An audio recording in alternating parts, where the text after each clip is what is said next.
Partnership accounts, fixed capital and fluctuating capital method. Hi dear friends, welcome back to Easy Commerce Concepts. എല്ലാ കൂട്ടുകാരും സുഖമായിട്ടിരിക്കാമെന്ന് വിശ്വസിക്കുകയാണ്.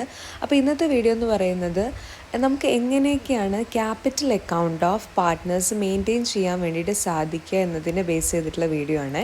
So ഇതിൽ മെയിനായിട്ട് നമുക്ക് പഠിക്കാനുള്ളത് രണ്ട് മെത്തേഡാണ്, ഫിക്സഡ് ക്യാപിറ്റൽ മെത്തേഡും അതുപോലെ തന്നെ ഫ്ലക്ച്വേറ്റിംഗ് ക്യാപിറ്റൽ മെത്തേഡും.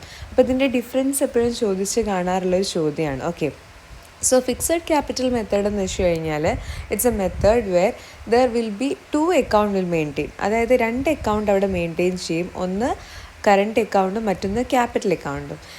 കറണ്ട് അക്കൗണ്ടിലാണ് എല്ലാ തരത്തിലുള്ള അഡ്ജസ്റ്റ്മെൻറ്റ്സുകളും ചെയ്യുക. അതായത് പ്രോഫിറ്റ് ആൻഡ് ലോസ് അപ്രോപ്രിയേഷനിലായാലും അതുപോലെ സാലറി ആണെങ്കിലും കമ്മീഷൻ ആണെങ്കിലും ഇൻട്രസ്റ്റ് ഓൺ ക്യാപിറ്റൽ ആണെങ്കിലും ഡ്രോയിങ്സ് ആണെങ്കിലും ഇൻട്രസ്റ്റ് ഓൺ ഡ്രോയിങ്സ് ആണെങ്കിലും അങ്ങനെ വേണ്ട എല്ലാ അഡ്ജസ്റ്റ്മെൻറ്റ്സുകളും ചെയ്യുന്നത് കറണ്ട് അക്കൗണ്ടിൽ, ഒരു സെപ്പറേറ്റ് അക്കൗണ്ടാണ് കറണ്ട് അക്കൗണ്ടിൽ. പാർട്ട്നേഴ്സ് ക്യാപിറ്റൽ അക്കൗണ്ടിൽ നമ്മൾ ആ ക്യാപിറ്റൽ ബാലൻസ് മാത്രമേ എഴുതുള്ളൂ. അഡീഷണൽ ക്യാപിറ്റൽ എന്തെങ്കിലും ഉണ്ടെങ്കിൽ അതും എഴുതും, വിഡ്രോവൽ എന്തെങ്കിലും ഉണ്ടെങ്കിൽ അതും എഴുതും. ഓക്കെ, അത്രയും കാര്യങ്ങളാണ് ക്യാപിറ്റൽ അക്കൗണ്ടിൽ കാണിക്കുക. Okay, so under the fixed capital method the capital of the partner shall remain fixed unless additional capital is introduced or A part of capital is withdrawn as per the agreement among the partners. Okay, so fixed capital, ആ പേര് തന്നെ നിങ്ങൾക്ക് കേൾക്കുമ്പോൾ feel ചെയ്യുന്നില്ലേ, fixed capital fixed ആണ്. Okay, അപ്പോൾ അങ്ങനെ capital fixed ആവണമെങ്കിൽ ഈ അഡ്ജസ്റ്റ്മെൻറ്റ്സ് ഒക്കെ സെപ്പറേറ്റ് ആയിട്ട് കാണിക്കേണ്ട, അതിന് വേണ്ടിയുള്ള ഒരു അക്കൗണ്ടാണ് കറണ്ട് അക്കൗണ്ട് എന്ന് പറയുന്നത്.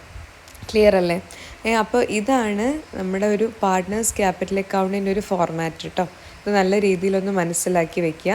രണ്ട് അക്കൗണ്ട് ഉണ്ട്, പാർട്ട്നേഴ്സ് ക്യാപിറ്റൽ അക്കൗണ്ടും പാർട്ട്നേഴ്സ് കറണ്ട് അക്കൗണ്ടും. അതിൻ്റെ ഫോർമാറ്റ് നല്ല രീതിയിൽ മനസ്സിലാക്കുക. പാർട്ട്ണറിൻ്റെ ക്യാപിറ്റലിന് ഇൻക്രീസ് ചെയ്യുന്ന കാര്യങ്ങളായിട്ടുള്ള പ്രോഫിറ്റ് ആൻഡ് ലോസ് അപ്രോപ്രിയേഷൻ അക്കൗണ്ടിൽ share of profit, salary, commission, interest on capital, അതുപോലെ തന്നെ ക്യാപിറ്റൽ ബാലൻസ്, അതായത് നമ്മുടെ ക്രെഡിറ്റ് ബാലൻസ്. ഓക്കെ, അതെല്ലാം എവിടേക്കാണ് വരിക എന്ന് വെച്ച് കഴിഞ്ഞാൽ ക്രെഡിറ്റ് സൈഡിലാണ് ഉണ്ടാവുക. അതുപോലെ തന്നെ ഇത് ഡെബിറ്റ് ബാലൻസ് ആണെങ്കിൽ, ബാലൻസ് ബ്രോ ഡൗൺ ചെയ്യുന്ന ഡെബിറ്റ് ബാലൻസ് ആണെങ്കിൽ അത് ഡെബിറ്റ് സൈഡിലുണ്ടാവും.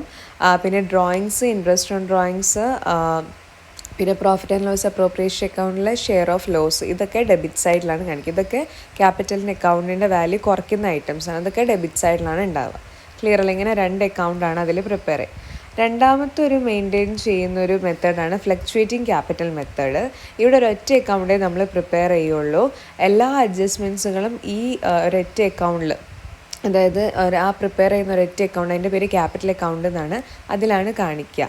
അതായത് share of profit loss, interest on capital, drawings, interest on drawings, salary ഒരു കമ്മീഷൻ ഓർ പാർട്ട്നേഴ്സ്, ഇതെല്ലാം ഒരൊറ്റ അക്കൗണ്ടിൽ തന്നെയാണ് കാണിക്കുക. അതുകൊണ്ട് തന്നെ തുടക്കത്തിലുള്ള ബാലൻസ് ആയിരിക്കില്ല അവസാനം ഉണ്ടാവുക, അത് ഫ്ലക്ച്വേറ്റ് ചെയ്യും. അതുകൊണ്ടാണ് അതിന് അങ്ങനെ ഒരു പേര് വന്നത്, ഫ്ലക്ച്വേറ്റിംഗ് ക്യാപിറ്റൽ മെത്തേഡ്. അപ്പോൾ ഇതാണ് അതിൻ്റെ ഒരു ഫോർമാറ്റ്. ബാലൻസ് ബ്രോ ഡൗൺ, എന്തെങ്കിലും അഡീഷണൽ ക്യാപിറ്റൽ ഉണ്ടെങ്കിൽ അത് കാണിക്കും, interest on capital, salary, commission, profit and loss appropriation അക്കൗണ്ടിലെ ഷെയർ ഓഫ് പ്രോഫിറ്റ്, ഇതൊക്കെ ക്രെഡിറ്റ് സൈഡിൽ കാണിക്കും. അതുപോലെ drawings, interest on drawings, profit and loss appropriation അക്കൗണ്ടിലെ ലോസ് ആണെങ്കിൽ അതൊക്കെ ഇവിടെ കാണിക്കും, ഡെബിറ്റ് സൈഡിൽ കാണിക്കും. ഓക്കെ, ക്ലിയർ അല്ലേ? അപ്പോൾ ഇങ്ങനെയാണ് ക്യാപിറ്റൽ അക്കൗണ്ട് ഉണ്ടാവുക. ഇത് ഏതാണ് മെത്തേഡ്? ഇത് വന്നിട്ട് ഫ്ലക്ച്വേറ്റിംഗ് ക്യാപിറ്റൽ മെത്തേഡാണ്. അപ്പോൾ അതിൻ്റെ ഒരു ഡിഫറൻസ് എപ്പോഴും ചോദിച്ച് കാണാറുണ്ട്. എന്താണ് ഫിക്സഡ് ക്യാപിറ്റൽ മെത്തേഡും ഫ്ലക്ച്വേറ്റിംഗ് ക്യാപിറ്റൽ മെത്തേഡും നമ്മളൊരു ഡിഫറൻസ്? നമുക്കൊരു 4 ബേസിസിൽ ഡിഫറൻസ് പറയാം. ഫിക്സഡ് ക്യാപിറ്റൽ മെത്തേഡ് പറയുമ്പോൾ നമ്പർ ഓഫ് അക്കൗണ്ട്സ് വരുന്നത് 2 എണ്ണമാണ്, ക്യാപിറ്റൽ അക്കൗണ്ടും കറണ്ട് അക്കൗണ്ടും. എന്നാൽ ഫ്ലക്ച്വേറ്റിംഗ് ക്യാപിറ്റൽ മെത്തേഡ് എന്ന് പറയുമ്പോൾ അവിടെ ഒരൊറ്റ അക്കൗണ്ട് പ്രിപ്പയർ ചെയ്യുന്നുള്ളത് ക്യാപിറ്റൽ അക്കൗണ്ടാണ്. പിന്നെ അഡ്ജസ്റ്റ്മെൻറ്റ്സുകൾ, ഫിക്സഡ് ക്യാപിറ്റൽ മെത്തേഡിൽ എല്ലാ അഡ്ജസ്റ്റ്മെൻറ്റ്സുകളും, അതായത് drawings, salary, interest on capital, ഇതെല്ലാം സെപ്പറേറ്റ് ആയിട്ട് ഒരു അക്കൗണ്ടാണ് കാണിക്കുക, അത് കറണ്ട് അക്കൗണ്ടാണ്. എന്നാൽ ഫ്ലക്ച്വേറ്റിംഗ് ക്യാപിറ്റൽ അക്കൗണ്ടിലെ എല്ലാ അഡ്ജസ്റ്റ്മെൻറ്റ്സുകളും ഒരൊറ്റ അക്കൗണ്ടിൽ തന്നെയാണ് കാണിക്കുക, അത് ക്യാപിറ്റൽ അക്കൗണ്ടിലാണ്.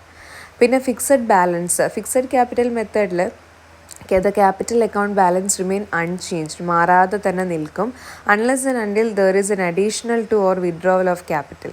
പുതുതായിട്ട് ക്യാപിറ്റൽ അഡീഷണൽ ആയിട്ട് ഇറക്കുകയോ അല്ലെങ്കിൽ ഉള്ളതിൽ നിന്ന് വിഡ്രോ ചെയ്യുന്നത് വരെ capital account balance remain fixed, unchanged ആയിട്ട് തന്നെ അത് നിൽക്കും.